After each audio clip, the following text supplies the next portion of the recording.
Welcome back to episode 111. That's 111 of the Guardian Project podcast. I'm your host, Andy. And Coil, do you know what you get when you cross the show Sister, Sister, and Apple Juice?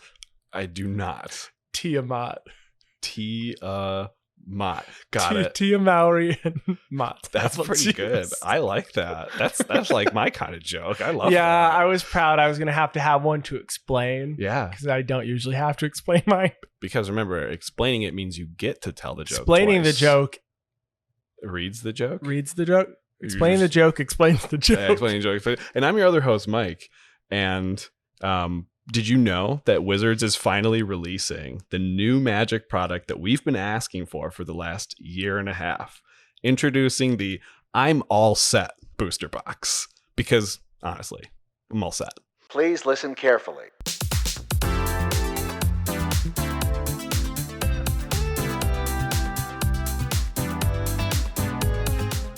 We don't need new product right Yeah, now. we've had quite a bit coming out since 2020. It feels like, well, we're back into spoiler season, I guess, again. Yeah, at least stuff. very soon. Yeah. And this is the show where we talk about all things Magic the Gathering. But mostly Commander. We wanted to start off. We have a couple news announcements that we want to make. So the first one, announcement from Wizards. They are suspending Brainstorm in Historic. They've been looking at it for a while. They think it's being played too much, seeing play in Is It Phoenix and Jeskai Control, and so they are going to suspend it for now. We'll see what this temporary ban brings to the Historic format. On top of, we know that there's some new cards coming to the Historic format, so we'll see how the Historic format shakes out from there. Yeah, not overly powerful, and they wanted to see some new deck diversity. That's right. So goodbye. Bye, Brainstorm. Bye, Brainstorm. And a couple of Patreon announcements. Thank you to everyone who upped their pledges or signed up for some new swag that we've got in the works. We've got upgraded tokens on the way. If you have not heard on the show, they're made out of a plastic material. We got to play with them this weekend, so some folks got to see those. So they're like real dry erase tokens now. We're going to have a new Proxy Guardian Project card, courtesy of Listener Elf, who did the graphic design for it. And we officially have playmats. We did tweet about those. If you're in our Discord, you saw images of them there too. You can get them by signing up at a specific tier. We've had lots of questions about whether or not people can buy them. We've been doing a little bit more research to figure out whether or not we can make it so someone can just order it. We don't have a storefront. It's not something that we were looking into, but we are now. We hear you, know that we are looking into that. We're looking into it. As of right now, the answer is no, but we're looking into it. Yes, we are looking into it.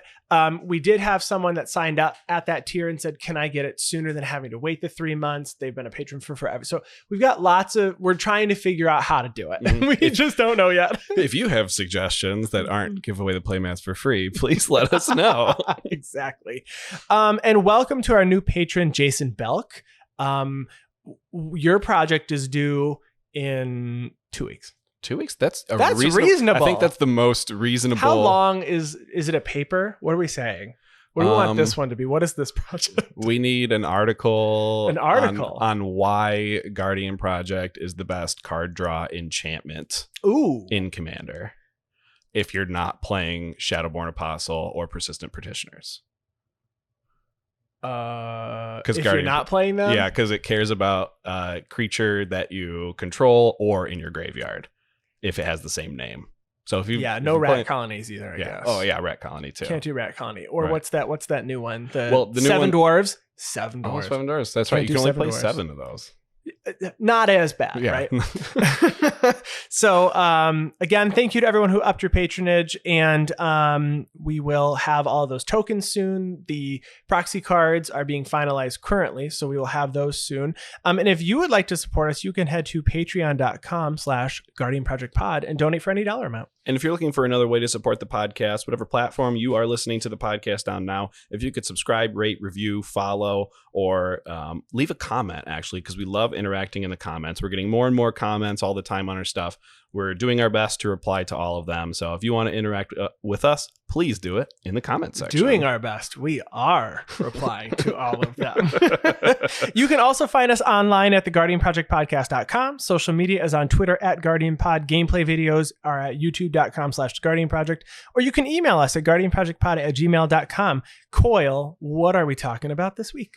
This week, we are doing a patron tier reward. This is a patron deck tech. So our patron, Nick Martin, a.k.a. Plaidclad on Twitter, had submitted to us a Vadrok Apex of Thunder $50 artifact focus budget deck for us to do a deck tech on. I'm excited. I think it is time for us to mutate.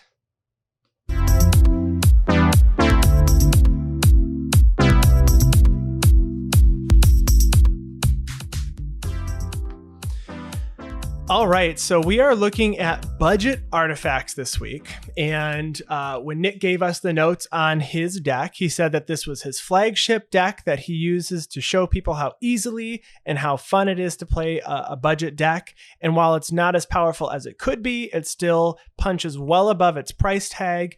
And he currently updates his list every set, but maintains a $50 budget TCG mid, not including the cost of the lands and the commander itself. And it's focusing on artifact synergies using Vadrok's Mutate trigger to bring artifacts back from the graveyard and to generate value to outlast his opponents and eventually win the game. Yes. And although he does claim that it is a flagship deck, if you look through the deck list, you will not find console flagship Sky Sovereign in there. So it's not a literal flagship deck. Not the flagship. Right. Or that other ship. Isn't there a pirate ship that says flagship or something too? There might be. Though there might be like a Corsair flagship. I don't or remember something. exactly the name of it. So this is a Jeskai Artifact Graveyard Matters deck. And it cares about this one, it cares about artifacts with CMC 3 or less. Vadrok cares about non-creature spells, CMC 3 or less. This one's focusing on artifacts. Right. And taking a look at the deck, if my calculations are correct, and it's a very low number, so hopefully it is, there are only 3 non-creature cards that cannot be cast from the graveyard. So Time Wipe, Divine Reckoning, and Trading Post are all in the deck. So we'll go over the deck, but that's a lot of cards that you get to hit off of Vadrok. No, exactly. And, if you're looking at a Jeskai artifact shell, there are other non-creature matters spells Jeskai decks out there like Elsha of the Infinite or something. Those decks, when I think about them, I think about high budgets because we're talking about low CMC artifacts. And when you're talking about low CMC artifacts, especially ones that sacrifice themselves, you're looking at Lotus Petal and Jeweled Lotus and all that kind of stuff. Cards that you will not find in this list because this one is in a $50 budget. I know both you and I have had the opportunity to play with the Scrap Trawler. So if you're not familiar, Plaidclad is one of the 2 members of the Scrap Trawlers, and do some of these $50 budget deck builds. So we know what you can do in $50 budget, which is quite a lot. And I didn't realize that until we started doing some of those budget builds. So if you're coming into this notion that a $50 deck is going to be weak, you're wrong. Yeah, I mean, you certainly do have to have a conversation about the power level you want to play against it, but it did not feel like a $50 deck. I played against it this past weekend, so we did have the pleasure of going out of town. It was my first time to Milwaukee, and we went and had a small little Magic Fest and hung out with friends, but I got to play against this Vadrok deck. It saved my life for a turn. It was great. Okay. Saved my life, and then I died. I know what this deck can do. I have lost to this specific we both deck have. before. Yeah, we both have actually on our stream. That's right. We lost to this on our stream. So if you want to go check out how this deck can play, head over to YouTube because it's up there. Just search Vadrok in our videos. Absolutely. Or you go by the images and check out the sweet image of Vadrok in there. So as Andy mentioned before, when Nick was building this, and as he continues to build this, it will stay under this $50 budget, which actually I think is kind of fun because then you have to track your prices, you have to continuously upgrade. And we'll actually mention a card that we know that from the time that Nick gave us his deck list versus this last weekend, this card has already been removed because it's too expensive. Yes. So we will get to that towards the end. So no spoilers there. But I think we can start digging into this, and I think the best way to go about looking at this deck list is to go through by win condition and figure out how this deck is winning per win condition. And the first one is Reckless Fireweaver and Impact Tremor. So these two cards are kind of doing the same thing, not exactly, but Reckless Fireweaver is a 2-mana human artificer. So it's 1/3 for a 1/3 for 1 and a red. This says whenever an artifact enters the battlefield under your control, Reckless Fireweaver deals 1 damage to each opponent. And Impact Tremors is a 2-mana enchantment for 1 and a red that says whenever a creature enters the battlefield under your control, Impact Tremors deals 1 damage to each opponent. So one of these cares about creatures entering the battlefield, and the other one cares about artifacts entering the battlefield. And so in the best of both worlds, we want artifact creatures entering the battlefield. Exactly. So you can do that in a few different ways. So taking a look at a couple of the cards in this deck, we've got a card like Cogworker's Puzzle Knot. It's an artifact for 2 colorless that says when it enters the battlefield, create a 1/1 colorless servo artifact creature token. You can also pay 1 and a white to sacrifice the Puzzle Knot to create another artifact servo. So you're getting an artifact here and a servo. We do want to see those creatures come into play. Also, Origin Spellbomb. Origin Spellbomb is an artifact for 1 mana that says pay 1 and tap it to put a 1/1 colorless mirror artifact creature onto the battlefield. Mirror or Mir. I'm going to call it Mir. Mm-hmm. It's up for debate. Mirrodin Mir to me, even though it's MI versus MY. Meyer. The third option, Meyer. We don't like that Meyer. one. We don't like that now one I at love all. it though. It also says when Origin Spellbomb is put into a graveyard from the battlefield, you may pay just 1 white mana. And it says if you do, you draw a card. So we're making the token creatures here, and then finally we've got Servo Schematic. So Servo Schematic is an artifact for 2 colorless that says when it enters the battlefield or is put into a graveyard from the battlefield, create a colorless servo artifact creature token. So we're focusing on creature tokens here specifically because these we need a lot of pings. Mm-hmm. So as many things as we can do, we're going to knock our opponents down slowly. Yeah. Luckily, Reckless Fireweaver and Impact Tremors do 1 damage to each opponent, and it's not target opponent. So we're only going to need to do 40 pings versus 120 pings.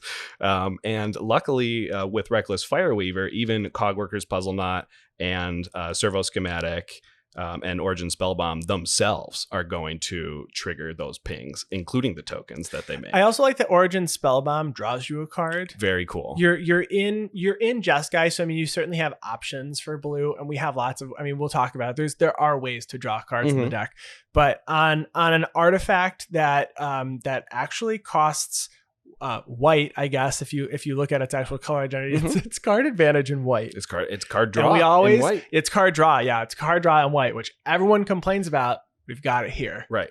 Now, the one in these that might have a little bit of a downside, Servo Schematic doesn't have the ability to sacrifice itself. And there's not a ton of ways to sacrifice artifacts outside of that in the deck. There are ways to do it. So that is a slight downside to it. But it's also the most efficient if you have a sacrifice outlet for your artifacts. So, kind of a catch-22. That being said, I do think that there is a Planeswalker that's probably the best generator of artifact creatures out here. And that's Saheeli Sublime Artificer from War of the Spark. So for 1 hybrid red-blue, you get a legendary Planeswalker Saheeli that comes in with 5 loyalty counters. This is whenever you cast a non-creature spell, create a 1/1 colorless servo artifact creature token. And then for -2 on her Planeswalker abilities with her loyalty, so the other one was just a static ability, to have target artifact you control becomes a copy of another target artifact or creature you control until end of turn, except it's an artifact. So definitely, I mean, casting an artifact allows you to make an artifact, and then if you want, you can turn that token into, one of your Origin Spellbombs or something that you already have on the battlefield in order to sacrifice it. Saheeli, being a non-creature herself, allows you to be able to cast it from your graveyard with the Vadrok Mutate ability. So there's a lot that you can do with Saheeli, and I really dig it, and I'm so glad it's still cheap.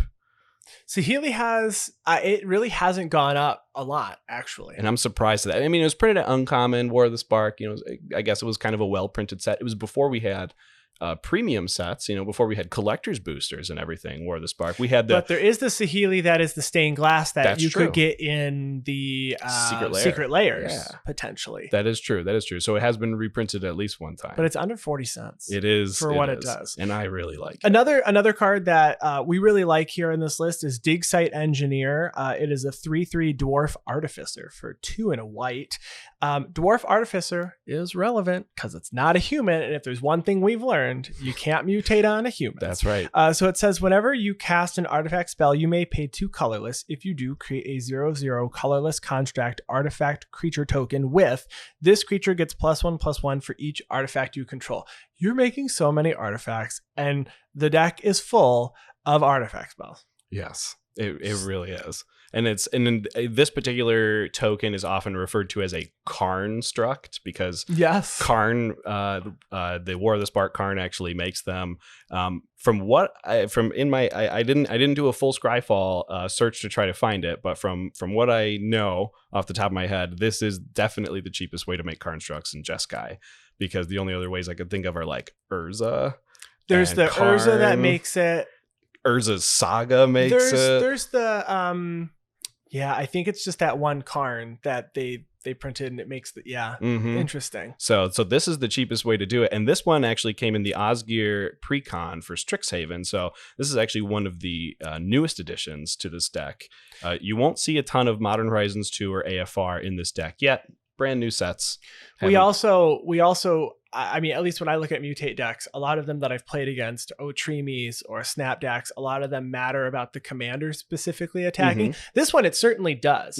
But these backup constructs can be also ginormous. Yes, and notably non-human. So you can use those. Non-human. Yeah. And if you put the commander on top of it, it has flying. Well, no, if you put the commander anywhere on it, so actually you would want to put the commander underneath it so that it keeps the base power and toughness of the construct and gains flying. That being said, then it's not named Vadrok and you wouldn't get commander damage, but I think having the construct on top for this particular deck might be the best case scenario. So there's also a few ways that we're going to be making just artifacts because this is an artifact deck. So there are 2 particular equipments in here that are going to help make treasures.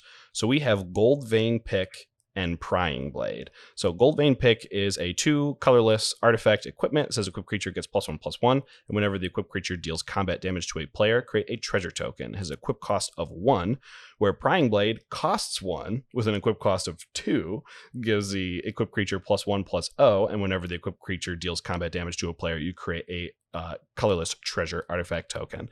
So they have the same overall costs when it comes to casting it and then equipping it. Prying Blade does not give the +1 toughness, but they both do exactly the same thing past that to create you treasure tokens. I would say in this particular deck, Gold Vein Pick is probably better because with Vadrok, you'll be able to cast artifacts without paying their mana cost, and it has the cheaper equip cost. It does give you that extra 1 toughness, and it is nice that Vadrok itself already has flying, giving you the evasion that you need to get in with your Gold Vein Pick and your Prying Blade. So hopefully that does it for you. So we also have Cub Warden listed here. So Cub Warden is a 3/5 cat with mutate for white. It has lifelink, and whenever this creature mutates, create 2/1/1 white cat creature tokens with lifelink. And actually, I think that we forgot to explain Vadrok right at the beginning. So I would like to circle back to that real quick before we continue. So Vadrok is a 3/3 dinosaur, elemental dinosaur cat for blue, red, and white that has mutate for 1 blue and white hybrid and red. And it says flying first strike. Whenever this creature mutates, you may cast target non-creature with converted mana cost 3 or less from your graveyard without paying its mana cost. Yes. Important to note that the casting of the spell is part of the resolution of the ability. So you do actually get to ignore timing restrictions with these casts. You do. So I realized we didn't go over the commander, so hopefully you understood. And if you're listening to our show, there's a good chance you already knew what Vadrok Apex of Thunder did. But we want to make sure we at least went over it. So in this case, since all the legal mutate creatures in Jeskai colors are basically included in order to take advantage of Vadrok's triggers, Cub Warden is really it's really good with impact tremors, right? So we mentioned the 2, right? We're on enter the battlefield triggers as win cons, at least for artifacts and creatures here, because you get to take advantage of extra tokens in this case. So if you continuously mutate onto a Cub Warden, you're going to get lots of impact tremors triggers. Absolutely. Even if you don't have an impact tremors out, I do like Cub Warden in here just to produce extra 1/1 tokens with lifelink to help you stay in the game. Oftentimes with mutate strategies, you tend to lean on Voltron, meaning you are swinging every turn, might not have a lot of blockers, and so your life total is going to take a hit. Having these lifelink to not only block but also gain some life back is going to be a sweet addition to this deck. So that's pretty much it for that particular win con. So let's move on to the next one.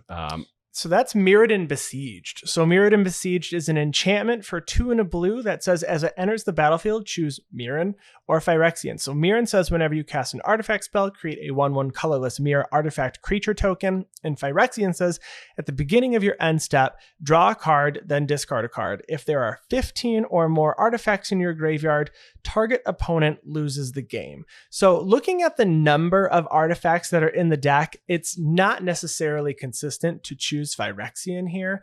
I believe that what's going to be chosen is Mirrodin in most cases, because you're going to cast an artifact and make an artifact, really, right? You're making an artifact creature. So in this case, you've got a potential win con in one of your options.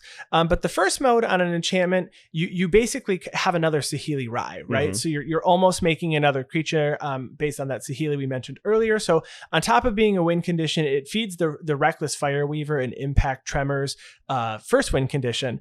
And then a lot of these artifacts do sacrifice themselves slowly in some cases. Sure. But you can probably get 15 artifacts in your graveyard if maybe someone starts milling you and you're just like, that's great. That you can take advantage of that. So you can loot, or so you can draw a card and discard a card, or you can mill yourself, which is kind of built into that. And the trigger on the second mode of Mirrodin Besieged to accelerate your way to that win condition. I have not seen a Mirrodin Besieged win a game on its own yet, but I would really like to see that. And this deck does have it has a chance to be able to do that. Absolutely. It has a potential for sure. And it takes advantage of some of the cheaper card draw effects in Jeskai. You know, we talked about how we were going to mention card draw. This is a budget deck, so a lot of these cantrips like Ponder and Brainstorm, maybe Brainstorm's been printed too many times to be expensive, but some of those cantrips and stuff maybe aren't the cheapest things in the world. So we take advantage of looting effects in red, like Faithless Looting and Thrill of Possibility. So Faithless Looting, a 1-mana sorcery that says you get to draw 2 cards and discard 2 cards. Thirst for Knowledge and Instant Speed 2 mana, where you get to discard a card and then draw a card. Lorehold Excavation is a red and white enchantment that says you get to mill a card at the beginning of your upkeep, and if it's an artifact, you actually get to gain life, so that's going to help you out. Pollywog Symbiote. Pollywog Symbiote is a Mutate Matters card that actually is going to help you loot it as well. So Pollywog Symbiote is a 1 and a blue for a 1/3 creature type frog that says each creature spell you cast costs 1 less to cast if it has Mutate. Whenever you cast a creature spell, if it has Mutate, draw a card, then discard a card. So this is going to allow you to, you can start, pitching artifacts into your graveyard if you want to cast them with Vadrok. I guess there's another important thing to note about Vadrok and its ability. You are casting the card from your graveyard, and oftentimes with flashback and those kinds of things, when you're casting from the graveyard, it says, then if it would be put into your graveyard, exile it instead. Vadrok does not say that. And that's, I think, what catches a lot of people off guard when they're playing against it. It doesn't exile it. You can do it every time you mutate. Right. So putting things in your graveyard doesn't mean that's going to be the last time I get to cast it. Putting things in your graveyard means I'm expanding my hand. So we're going to use all of those looting and mill type effects in order to start filling it. I did mention before that there is at least one card in here that is an artifact sacrifice outlet. That one is Slow Bad, Goblin Tinkerer. So slow bad is not that bad. Slow bad's actually pretty good. Slow good. Fast good Goblin Manufacturer is the next one. No, but slow bad Goblin Tinkerer is 1 and a red for a legendary creature, Goblin Artificer 1/2. This says sacrifice an artifact. Target artifact gains indestructible until end of turn. So there might be instances where you're trying to keep one of your artifacts alive, whether it's an artifact maybe that's giving you extra card advantage, like if you're running a scrap trawler or something like that. Right. So it could help you protect it. Maybe you are mutating on top of your construct, and maybe your mutate pile is an artifact that allow you to give this indestructible. But really, being able to just have 12 artifacts on your board right before your end step, Mirrodin Besieged end step trigger goes on the stack, and then you sacrifice all 12 of those artifacts into your graveyard, and then you win.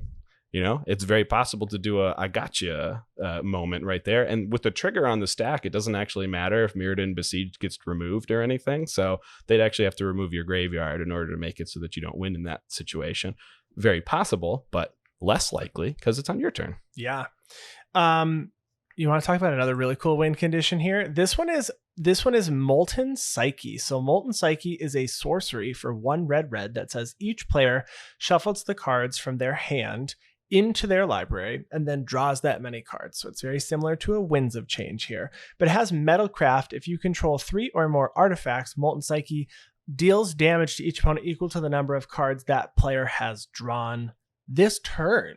So if you can find a way to loop this, such as having your commander be Vadrok, Apex of Thunder, and mutating. Just being in the graveyard. Yeah. So you could cast that multiple times. Most cases, I would assume, we're going to have Metalcraft online. Oh, yeah, for sure. I mean, when we cast this, all you have to do is have 3 artifacts out. If you don't have 3 artifacts out in this, I mean, again, as you explained, there's only a few cards in here that are more than 3 CMC. So by the time that you're casting your 3 mana wheel, you're probably going to have 3 artifacts on the battlefield. And you're going to be able to do that. This also does help you pitch cards into your graveyard and get a brand new hand. This is one of the cheapest wheels out there, actually. This one you shuffle into your library, so nothing's going to the graveyard. Gotcha. But this is changing out your hand to get something new that you didn't have. But because it's doing it to your opponents, if you can cast this multiple times off of Vadrok, right? So Vadrok's coming from the command zone. So you're not losing a card from your hand in this case. So it's not like you're using this to be down a card, especially if it's sitting in your graveyard. But yeah, looping this multiple times off of a mutate trigger or, any other way that lets you cast it for multiple times. There's like combo pieces here. This can go crazy. Yeah, and especially if you're up against one of those mono blue card draw players or blue in your deck card draw players over there, this does care about wheeling the number of cards that they have in their hand and not a brand new 7, or it doesn't matter how many number that they have. So if someone has a Reliquary Tower and 100 cards in their hand, they're about to die. Good luck. Good luck. All right, and now really the last win condition in here, it's going to take a lot of explanation, I think, to say sometimes you just got to strap a big sword to Vadrok and swing at someone for 21 commander damage. Yeah. We're going to do that with Blackblade Reforged. I know we've talked about Blackblade Reforged being an extremely underplayed card. Blackblade Reforged is a 2-mana legendary artifact equipment that says equip creature gets +1/+1 for each land you control. And you can equip it for 7. Or you can equip it to a legendary creature for only 3. So, I mean, you're probably not going to have 18 lands on the battlefield to make Vadrok 21 power. But, getting Vadrok to a point of 11 power probably isn't that far-fetched. You should be able to do that, swing at someone twice, get in for some commander damage. And then, so with the Blackblade Reforged, you're going to be able to do it. Some of the mutate creatures that you're going to have are going to make your mutate pile have lifelink and stuff too. So the Blackblade Reforged is going to help you maintain your position in the game and maintain your aheadness. Maintain your lead. I was going for the word lead, and it was your aheadedness. How ahead you are. That's how much you're in the lead. Exactly. Well, you need to be able to also keep that sword on that creature and not have it removed. So you can add things like Swiftfoot Boots and Mirror Shield to give hexproof to Vadrok to prevent it from being targeted. And then other things to kind of keep Vadrok, because we're assuming it's Vadrok, alive would be cards like Divine Reckoning for each person to choose a creature and destroy the rest. Time Wipe returns it to your hand, so the whole pile, fortunately, will come back, so you won't lose the entire pile, although it will wipe everything else. You get to redeploy everything without having to pay the extra costs for your commander tax. So really great ways to get in some lethal commander damage here. Now, there is also a Aether Spell Bomb played in this deck, which is a 1-mana artifact that allows you to bounce a creature back to its owner's hand. And most people look at Aether Spell Bombs as a 1-mana artifact. You can use blue to sacrifice it to return target creature to its owner's hand, or 1 generic to sacrifice it and draw a card. Most people see this as either a card just there to draw a card or bounce your opponent's creatures, but this actually does help you protect your own mutate pile too. You can bounce it right back to your hand. And the reason I bring it up is I'm actually curious if anyone has ever cast a Time Wipe only to bounce a creature back to your own hand.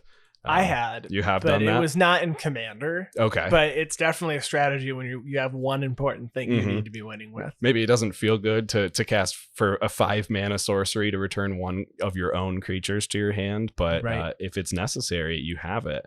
I like that Divine Reckoning also has flashback cost for it so that you can do it more than once. Right. So I enjoy that, and I know that there are some synergy cards actually that are going to care about casting cards from your graveyard. So having that flashback cost on one of the very few cards that Vadrok cannot cast from your graveyard is going to be important. Right. So let's talk about some other cards that are notable or synergistic, right? So the first one here is Venerable War Singer. It is a 3/3 Spirit Cleric for 1, a red and a white, has Vigilance and Trample, and says whenever Venerable War Singer deals combat damage to a player, you may return target creature card with mana value X or less from your graveyard to the battlefield, where X is the amount of damage Venerable War Singer dealt to that creature. So when it is on the stack of a mutate pile, it is a Spirit Cleric, so it is not a human, so you can in fact mutate onto it. One, you're giving Vadrok Vigilance and Trample keywords, which is fantastic because it has Flying and First Strike already, so kind of spitting out keywords onto a creature alone just kind of makes them crazy. But combining it with the stronger base power and toughness from perhaps other mutate creatures, there's things bigger than both Vadrok and this creature that can be on the pile. You can bring back almost any creature in the deck depending on what you put this on. You know, taking a look, I mean, even Archipelagore, which is a Leviathan with mutate, it's a 7/7. Yeah. And that's going to get almost anything here. Yeah, I actually think it will get anything. It will get anything. You will get anything if you mutate and deal damage with Archipelagore mutate stack. Yes. So on a Venerable War Singer. Absolutely. So yeah, if Archipelagore is on the top of that stack, I know when Nick was explaining, he says Venerable War Singer is actually the newest addition, besides the one that he added this weekend that we'll talk about again in a minute, was the newest addition to this deck, and he particularly liked it because this deck, quote unquote, does not play well with creatures. So when your creature dies, it's hard to bring it back, or it's hard to have to go wide or go over. So Venerable War Singer is going to help you go over, and he likes it for creature recursion, which is something that Nick lacked for a while. The next card on there is actually a card that I have a complete commander deck built around, and that is Vega the Watcher. So Vega the Watcher is for 1, a white and a blue. You get a 2/2 bird spirit with flying. This is whenever you cast a spell from anywhere other than your hand, draw a card. So since Vadrok's mutate ability doesn't just put the card from your graveyard onto the battlefield, because it actually cares about non-creatures, so it's instants and sorceries as well. You actually do get to cast the card without paying its mana cost. And Vega caring about casting cards from anywhere other than your hand, you're going to get to draw a card every single time you cast a card from your graveyard with the Vadrok trigger. So that's pretty cool. Kind of a newish card. It's Kaldheim uncommon. Glad to see that it's seeing homes in the 99 as well as in the command zone. Yeah, and I think another card that works well with both that card and Vadrok is See the Truth. So we have a sorcery for 1 and a blue here that says, look at the top 3 cards of your library, put 1 into your hand, the rest on the bottom in any order, the bottom of your library. If this spell was cast from anywhere other than your hand, put each of those cards into your hand instead. So with the Vadrok Mutate trigger, you're casting it from the graveyard. So you're basically going to draw 3, right? So here you're going to put 3 into your hand. Because it does say put, so it is not draw. Mm-hmm. So it does matter in some cases, but not in Hullbreacher's case, because that's gone. But Vega the Watcher also cares about this card, because if you cast it from the graveyard with Vega out, you're also going to then draw a card for Vega. Yes. So we've got some synergy in 2 legendary creatures, and I actually think these are the only legendary creatures in the deck, period, taking a look at the deck list. Oh, wow. Yeah. Okay. So that Blackblade Reforged doesn't have a ton of options to equip for 3. Mm-hmm. Most are going to be 7, but your commander is probably where it's going to go. I guess you could, if you wanted to, equip the Blackblade Reforged to your pile while it's Vadrok, and then mutate on top of it to something else so that the equip cost was cheaper when you equipped it. It's possible, right? It is very possible. So one card that I don't particularly love, I'll be honest, I cut it from the deck many, many times. But in this particular deck, I can see why you would want to play it, is Commander Sphere. So Commander Sphere is a 3 mana artifact that can tap for 1 mana of any color in your commander's color identity. And you can sacrifice Command Sphere to draw a card. So this is, again, an artifact that sacrifices itself. It draws a card while it sacrifices itself, and you can Vadrok Mutate trigger to bring it back. So another card that Nick specifically wanted to bring up, and I agree that it should be brought up because I don't see this card played enough, is Dispatch. So Dispatch is a 1 white instant that says tap target creature, or if you have Metalcraft, as in if you control 3 or more artifacts, you exile that creature. So I don't see a lot of Artifact Matters decks like replace their Swords to Plowshares and their Path to Exiles for this, in most cases, strict upgrade to those cards. And it's also cheaper. It is still like $1, but Path to Exile being probably like $5, probably about the same thing for Swords to Plowshare. Maybe Swords is a little bit cheaper. It's been printed a few more times, and it's not modern legal, so the supply is probably a little bit better. But Dispatch being in an Artifacts Matter deck, it really is a really, really good target removal spell that you can cast with Vadrok. Yeah, one that I don't think I've ever played. I've played it in probably like Double Masters Draft, and that's about it. Okay. And I can't even guarantee that it's printed in Double Masters. That's just the only place I can think of where I would normally play it. But I used to have an Esper Artifacts deck, and I never played Dispatch. I should have. Right. Well, the next card, kind of a namesake card for Nick, is Scrap Trawler. So Scrap Trawler is a 3/2 artifact creature construct for 3 mana value, 3 colorless. When it or another artifact you control is put into a graveyard from the battlefield, return to your hand target artifact card in your graveyard with lesser mana value. So you can just loop things back into your hand with Scrap Trawler. It's criminally underpriced. It's less than $1. I did not realize this card was. Now it did just get a reprint, and it wasn't like, it's not a key combo piece for a ton of decks, but when it works, it does its thing. So here, it has great synergy with the deck, and especially because we have cost reducers even, like Ethereum Sculptor. So Ethereum Sculptor is a Vidalcan Artificer 1/2 for 1 and a blue that says artifact creature spells you cast cost 1 colorless less to cast. Yeah. That's great. Yeah, so being able to loop like a 1 CMC artifact back to your hand over and over again with your Scrap Trawler, since you're sacrificing artifacts anyways, right? Be able to cast it for 0 from your hand, 0 from your graveyard. It's basically a Cheerios deck. Yeah. And if you don't know what Cheerios means, it means things cost 0, because Cheerios look like the number 0. Oh. Well, and also that letter. And finally, a card that is being changed, actually we know it was changed because we physically saw it changed, was Shimmer Dragon. So unfortunately, Shimmer Dragon has creeped up in price quite a bit. So it is just under $8 at this point. But Shimmer Dragon is a flying 5/6 dragon for 4 blue that says, as long as you control 4 or more artifacts, Shimmer Dragon has hexproof. And then tap 2 untapped artifacts you control, draw a card. So Shimmer Dragon came in the precons for the Throne of Eldraine Brawl decks. Throne of Eldraine Brawl decks. I think this was in the Alila deck. Okay. And so that makes sense. it doesn't. I think it seriously has a single printing. Yeah. So it creeps up in their price. This card was changed out for the card Chef's Kiss, a card that we've talked about as having a lot of combo potential on the show before. And we'll certainly talk about Chef's Kiss. But Shimmer Dragon in this build, before it creeped up in price to make sure it stayed under 50, would allow you to tap all those artifacts that you have that you might not want to sack yet, might not be doing anything anymore at this point, to just draw a card. And I have experience playing Shimmer Dragon myself in a deck that I have that cares about artifacts, and Shimmer Dragon can just draw 7 cards on nowhere. Right. You're like, oh my gosh, I would 5/6 flying dragon that says draw 7 on it all day. I'm playing that. Yeah, and this being having been printed one time during Throne of Eldraine. If we look at all of the sets that have been printed since then, we've seen double masters so that everyone can get all their artifacts, like previously expensive artifacts for a lot cheaper. AFR is making a lot of treasure tokens.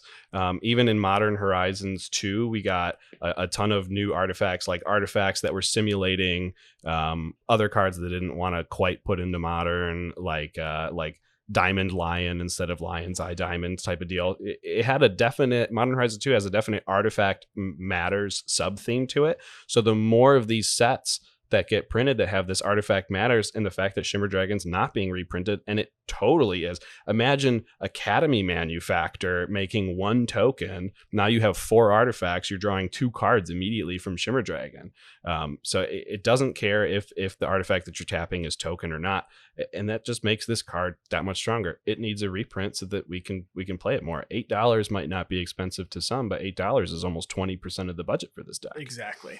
So we changed it out here, and we want to talk about some cards that we would suggest adding, right? So if we built this as a $50 deck, we certainly are optimizers. That's what we certainly are always tinkering with decks, yes, making them different. We have much more decks in the expensive range than we do in the budget range. We do. We certainly have that. And I think obviously that comes from collecting for so long, and now we just have it. And right.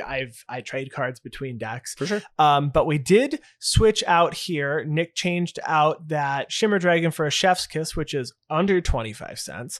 And it is a ridiculous combo piece for Vadrok. And it only really works with Vadrok because of haven't found anyone else it works with. It doesn't really do a whole lot anywhere else. So Chef's Kiss is an instant for 1 red that says gain control of target spell that targets only a single permanent or player.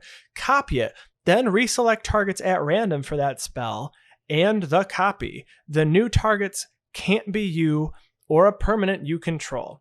So what you're doing here is you're casting Chef's Kiss on your Vadrok Mutate trigger. And so specifically Mutate has to be on something you control. You can't accidentally change it to something an opponent controls. So in this case, Chef's Kiss is going to allow you to infinitely cast Vadrok. Yes. And Chef's Kiss. So you can go the route of Storm in this case, if you would like, because there wouldn't be any other legal target. So it doesn't fizzle. It just goes where it was supposed to go because you can't choose anything else. So we did talk about that briefly when we talked about Modern Horizons 2, and we had a judge confirm for us because we wanted to make sure that our suspicions were correct. So because Chef's Kiss was added to this deck, one card I would suggest that just goes along with it pretty well is Grape Shot. Under 40 cents, it is a sorcery for 1 red that says it deals 1 damage to any target with Storm. So if you just decide to play Chef's Kiss and you go, I'm going to Vadrok Mutate 3,000 times, maybe there's nothing else on the stack, right? Sure. Maybe it's just a do nothing thing. you could then just deal 3,000 damage. That's right. But if you have a creature in that pile that has mutate that does something like draw a card or mill a card, if there's an ability on it, make 2 cats like the Cub Warden. Exactly. You're gonna make infinite cats with lifelink. So this goes crazy with things that are already in the deck. I just thought to add a Grape Shot because you can say it's a Storm deck. Absolutely. And we know that from Strixhaven, we got keyword Magecraft, which will trigger every time you cast or copy a spell. So if you increase the budget a little bit to include an Archmage Emeritus that allows you to draw a card whenever you cast or copy a spell, or a Stormkiln Artist. That one I think is creeping up to about $2 a copy, an uncommon from Strixhaven. It says you get to create a treasure token every time you cast or copy a spell. You don't particularly need those because, your mutate stack can get you infinite life, infinite tokens, infinite +1/+1 counters, just with this mutate triggers. And then there's also a card named Porky Parrot, that is a mutate creature that says you can tap it to deal X damage to any target, where X is the number of times this creature has been mutated, and you're going to have 3 million mutates. So you're going to be able to just shoot someone for 3 million with your Porky Parrot activation. Now, when I was looking through this particular deck list, I did see a couple Strixhaven cards, and Chef's Kiss is our first Modern Horizons 2 card that got added to the deck. But I can see that maybe Nick has not had enough time to evaluate the cards from Modern Horizons 2 to see if they're good enough. And honestly, I don't know if these particular cards are good enough yet, but definitely suggestions. So the first one is Brainstones. So Brainstone is that artifact that's going to do the exact same thing that Brainstorm does. So it costs 1, and you can pay 2 and tap it and sacrifice it. And when you do, you get to draw 3 cards and then put 2 cards back on top of your library. So it's a very cheap artifact. It can cast with Vadrok that sacrifices itself and gives you card advantage. A very simple card to just add in. If you need a little bit more card advantage, there's really not much left to say after that. But I really like a card from AFR called Tricksters Talisman for not just this deck, but most mutate decks that run blue. So Tricksters Talisman is a blue artifact equipment, so it costs 1 blue. It equips for 2. It says equip creature gets +1/+1 and has whenever this creature deals combat damage to a player, you may sacrifice Trickster's Talisman. If you do, create a token that's a copy of this creature. And if you're familiar with doing mutate token copy strategies, Scoot Swarm is crazy in a mutate pile because you get to copy the entire mutate pile. So it could be huge with a bunch of different mutate triggers. The important thing that you have to note here is if Vadrok is at the top of the stack, your legendary rule is going to happen, and you're going to have to sacrifice one of them. So if you are going to use Trickster's Talisman in your mutate deck, make sure that the top of your stack is non-legendary. Yeah. The next 3 cards here are actually lands that would work really well with one of the win conditions we talked about, that Reckless Fireweaver that cares about artifacts entering. From Modern Horizons 2, Silver Bluff Bridge, Rust Veil Bridge, and Razor Tide Bridge are the dual color lands that enter the battlefield tapped, but they are artifact lands that are indestructible. So these 3 just, and doesn't seem like much, but 3 incremental damage if you play these with the Reckless Fireweaver. But also I do see that we do have quite a few lands that come into the battlefield tapped and you gain a life. I'm not sure if that matters or if that's what we're doing to stay within the budget, but these 3 artifact lands they're 30 cents more. So you might be adding $1 to the deck. So I'm, looking at the actual price, it'll be close, but I think it might be worth it. Yeah, but by cutting a Shimmer Dragon and adding Chef's Kiss, you got $7.60 to play with right now. That's true. That's true. So I really like the Underworld Cookbook here as well. The Underworld Cookbook is a 1 generic mana artifact that you can tap to discard a card to create a food token being an artifact token, or you can pay 4 and tap it to sacrifice the Underworld Cookbook to return target creature card from your graveyard to your hand.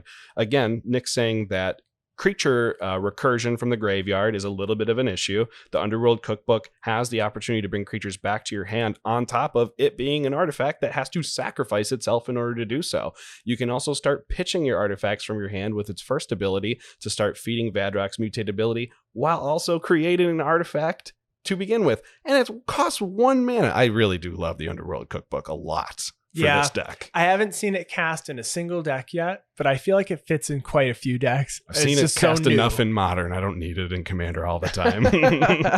And then finally, one of the other cards that we would suggest adding here is Potion of Healing. So Potion of Healing is an artifact for 1 and a white, and it says when Potion of Healing enters the battlefield, you can draw a card. So that's great. It replaces itself. But it has pay 1 white, tap it, and sacrifice it to gain 3 life. So again, incremental life gain here. You can bring it back because Vadrok is bringing lots of permanents back from the graveyard to your hand. You can cast them. So I guess to the battlefield. Yeah, right to the battlefield. So I think there's a lot of ways you can go with this deck. Yeah. You can do a lot. Yeah, so I mean, mono white card draw, we see it again, and life gain. So like we said before, Voltron strategies typically have a problem when you swing out, you don't have any blockers. So another strategy here to gain an extra 3 life, and you can do it every single turn. And we do say that the card replaces itself, but again, with Vadrok Mutate, we're casting Vadrok from the command zone, doesn't affect our card advantage. And now we're casting Potion of Healing from the graveyard. Now it is complete card advantage. Exactly. Yeah, we're netting cards in white, netting cards in white. And then finally, taking a look at the actual Mutate creatures. I'm not going to go through each of them individually, but based on what the actual abilities of those creatures are, we see that we have the potential, if you cast Chef's Kiss, to gain infinite life, make infinite tokens, put infinite +1/+1 counters on things. You can draw cards or loot with them. You can change power and toughnesses, and then you can freeze to tap things so they don't untap, bounce things to people's hands, steal opponents' creatures, or just kill someone right away with the Porcupine. Yes, and I have one more thing to add to that. And since when I talked about Vadrok's ability resolving so that you can ignore timing, with Pouncing Shore Shark having flash, you can do it all at instant speed. Beautiful. Right? That's where we're at. Yeah. That's what we want to see here. Well, I think that brings us to the end of our episode. Nick, thank you so much for being a patron and for submitting this deck, because this was one of our favorite combos that we talked about when we did Modern Horizons 2, and we weren't sure what to do with it. Right. We just said you can infinitely do it and then just cast a storm card. But just looking at the mutate piles, yeah. Oh my gosh. Yeah, I mean, you could have anything. You're forcing an answer no matter what you do with a Chef's Kiss. With For sure. Mutate. Even if you have something as simple as a Regal Leosaur that says whenever this creature mutates, other creatures you control get +2/+1 until end of turn. Now this dork that you have off to the side, this one other creature that you had off to the side, is a million. You don't even need a great mutate stack in order to take advantage of the Chef's Kiss. It is awesome. Yeah. What a good combo. And you know we love combos. And you know that we're kind of obsessed with the term Chef's Kiss. And Regal, or I'm sorry, Vulpikeet puts +1/+1 counters on your creatures here. I mean, they do everything. Souvenir Snatcher and steal all your opponent's artifacts. Every single one. Yeah, I mean, oh sorry, Archipelago would lock so many creatures down. It's you can lock the whole board. If you should win if you have the right mutate pile. You should win. And you can, Majestic Oracorn to gain 4 life. This deck's really, really cool. Check it out. Like we said, you can find videos of it. We will post the deck list as well if you are interested and have any questions for Nick. And make sure that you also check out Nick, aka Plaidclad's stream, Twitch stream as well, with the Scrap Trawlers. You can check them out on Twitter. You can check them out on YouTube. You can check them out on Twitch. You can. Well, thank you all for listening. If you want to contact me directly, I'm on Twitter at ATFlory. And I'm on Twitter at Wormcoil Engine. Of course, we want to give a special thanks to Ryan Nichols, our producer and editor. Flam. Thank you very much. And we want to give a special thanks to Chris Wolf, who handles all of our graphic design and thumbnails. We appreciate you. And to all you listeners out there, we'll talk to you next week. Bye. Bye-bye.